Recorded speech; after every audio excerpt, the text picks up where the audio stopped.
Friday, February 16th. Going to the Social District Boutique and Bistro. We're going to try and be funny for 20 people.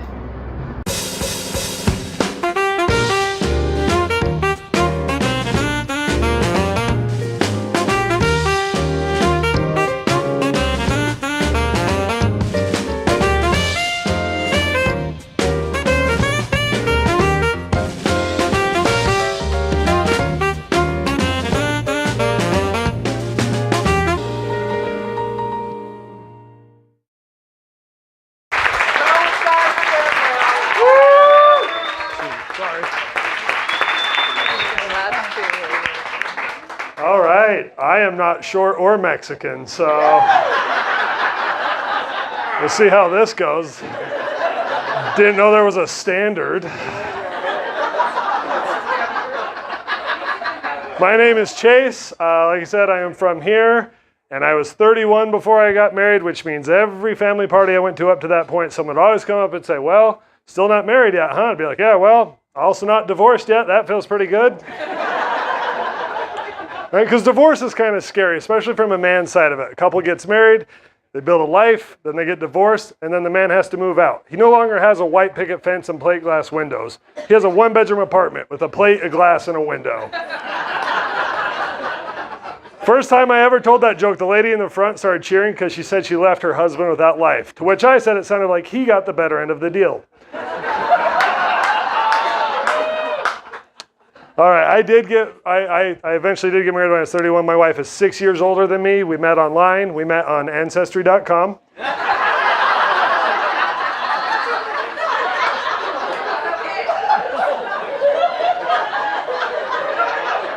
I am 37. She is 43. If anything in our marriage goes wrong, her next husband's probably 27. And my next wife is one of those golden girls who was up here earlier. I hear they have good credit.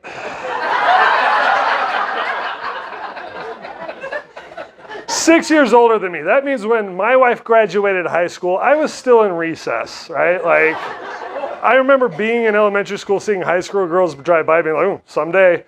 Little did I know she's looking at elementary kids going, "Someday."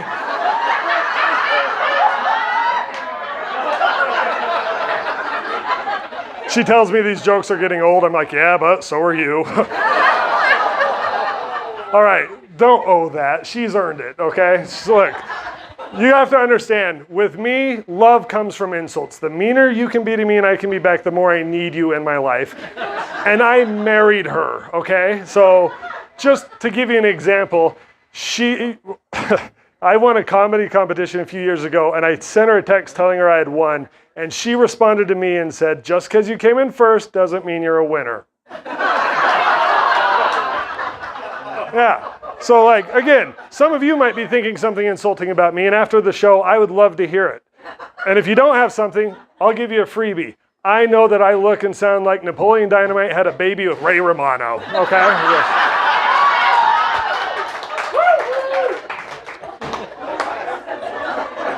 It is true. That's my favorite part about the joke, is someone always goes, "Oh, that's so true." No shit.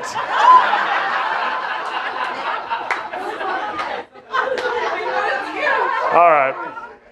I am from Utah, and I grew up in a very diverse family. There's a lot of diversity in my family, much like this room. This might be the whitest room I've ever seen. I feel like if all of us were on the Titanic, all of us would have been just fine.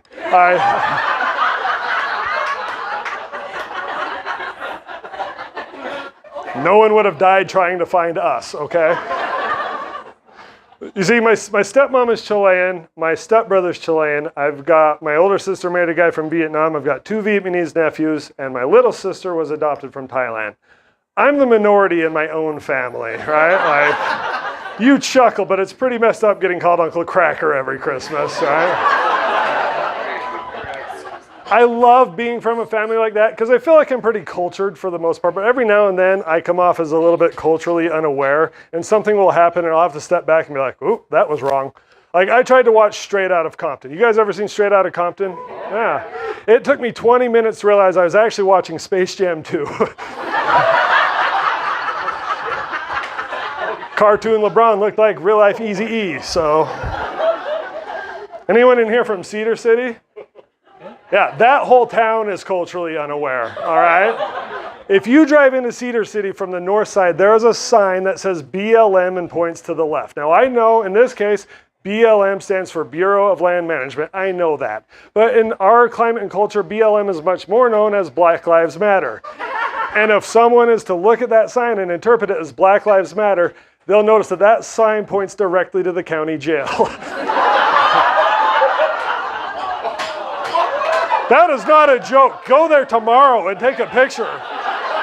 It is right there on the far north end of town.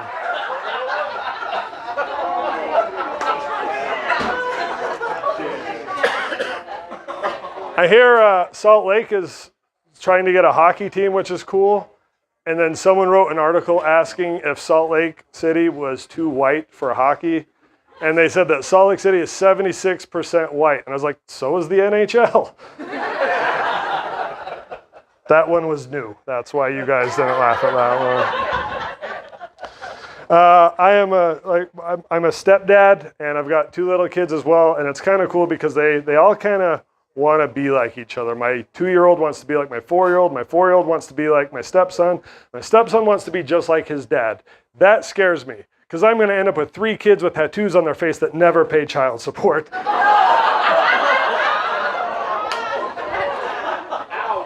Yeah. Well, let's talk about him some more. My wife's, here's the thing. If I'm ever doing something that my stepson doesn't like, all he has to do is threaten to tell his dad on me, and I'll fold. Because his dad has a tattoo on his face, right? Like, I don't know if you know this. People have a tattoo on their face. They're not bluffing, right? Like, if they say they're going to do something, they're clearly going to do it, except pay child support. All right.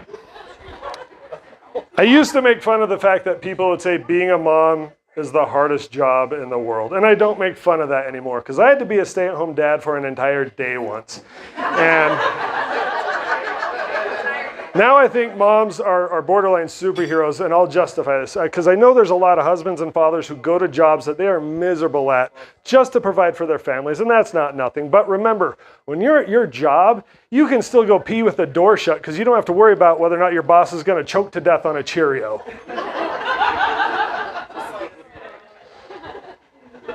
All right. I saw a great example of a good parent the other day. There was someone, their kid was complaining that his dad wouldn't buy him a car, and his dad said, go get a job. And he said, I need you to buy me a car so I can go to job interviews. And dad said, I'll buy you a bus pass. And he said, do you know what kind of people ride the bus? And his dad said, yeah, people with jobs.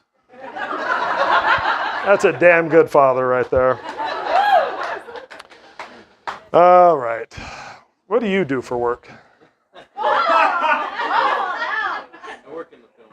The film industry. That's very vague.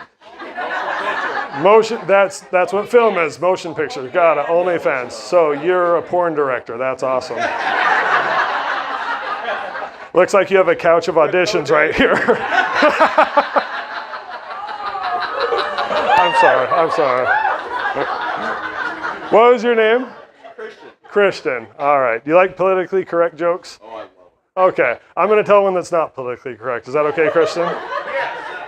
I read recently that it is politically incorrect to call someone a douchebag now. That is off the... Yeah, look at the disappointment there. Don't worry. I'll tell you the new term. The correct term for douchebag is Christian.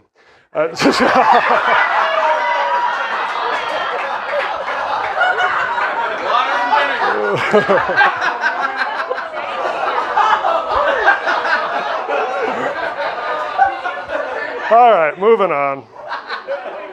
All right, I like I said, I'm a parent with young kids and old kids, and I'm scared that the older they get, I'm not going to be able to separate when I need to my comedic brain from my parenting brain. Like, eventually we're going to get in an argument, and one of them is going to say something to me horrible. One of them is going to call me something like an MF, Well, do I calmly talk about that like a parent, or does my comedic brain kick in and say, well, I might be an MF, but remember, it's your M that I F.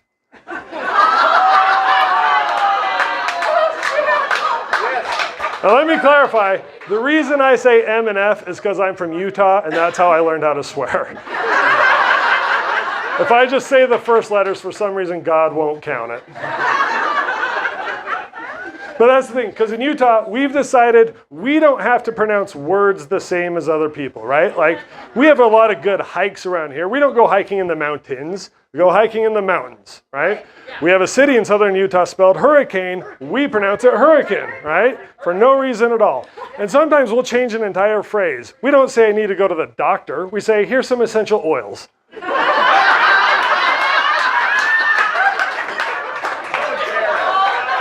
We don't say we got married late in life. We say we disappointed our parents, right? We don't call it segregation. We call it BYU.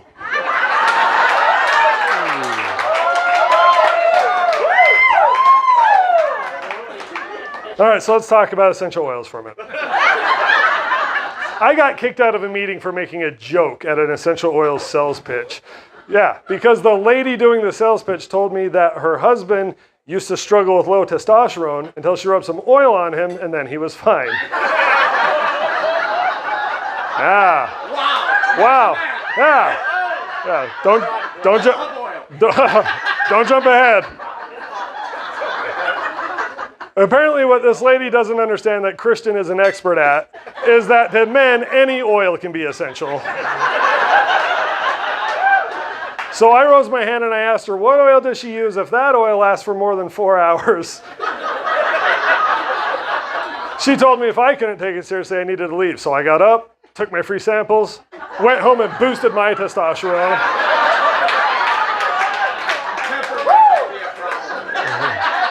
One time a lady told me that joke made her uncomfortable. I'm like, her husband has low testosterone. It's like, don't worry, they have an oil for that. Listen, I'm almost done. You guys are a lot of fun. Don't be done. Okay. Thanks, Mom. I'm just kidding. You're not my mom. My mom's dead. It's been 20 years, okay? Listen, I have a very callous sense of humor about it. Because it's been 20 years, I've done my crying, and there's nothing else to do but make fun of it at this point. I got offered to do a show in Hilldale, Utah. Hilldale is awesome. And if you don't know about Hilldale, it is stereotypically known as a very large polygamous community. And you've heard my jokes. I'm scared I'm going to get on stage and say something like, wow, it's great to be performing here at The Handmaid's Tale.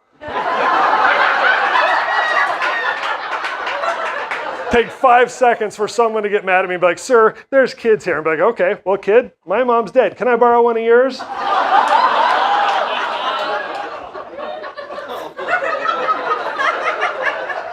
All right, let's just see how dark you're willing to go with me on this. My older sister and I worry people when it comes to talking about our mom. And just to give you an example of our sense of humor, she sent me a text on Mother's Day saying, roses are red, violets are blue. My mom is dead, but yours is too.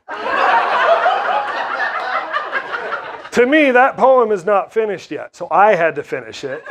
And I responded and said, well, if Mom were alive, what would she do? I've been to jail and you have tattoos. This world's getting crazy, that can't be denied. At the end of the day, Mom's glad she died.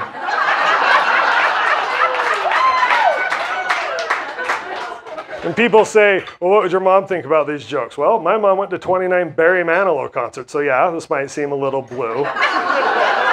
If you don't know who Barry Manilow is, congratulations. 29 Barry Manilow concerts? She would have gone to 30, but, you know. I'd rather die too before I went to 30 Barry Manilow concerts. All right, who's on a date? Someone's on a date in here. Who is it? Oh, don't lie. Someone in here's on a date. No one? We're just all friendly losers in this building? All right, good. I'm glad no one's on a date because I hate dating. I'm glad I'm married. I hope if I don't, if something goes wrong in this marriage, I'm never dating again. It's not happening. And the reason I don't like dating is I don't like exes. I don't like my ex. I don't like my wife's ex. And if any of you have exes out here, I hate them too. All right? Yeah. You cheer, but you're someone else's ex, and that means I hate you too. So the reason the thing with ex is like someone always gets hurt, right? And then it's awkward, especially if you have one of your friends that wants to date your ex. They'll come up to you and be like, dude, you're gonna hate me if I date your ex. It's like, dude, if you date her, you'll hate yourself. All right, I'm losing you. Let's end on a good one. I am 37, like I said, I'm getting older, closer to that middle-age point, but there's still things I'm grateful for that I can claim in my youth. Like, I'm grateful that I am old enough to be able to honestly say that I never once had to eat Wheaties out of Bruce Jenner's box. That is all my time. Thank you guys very much.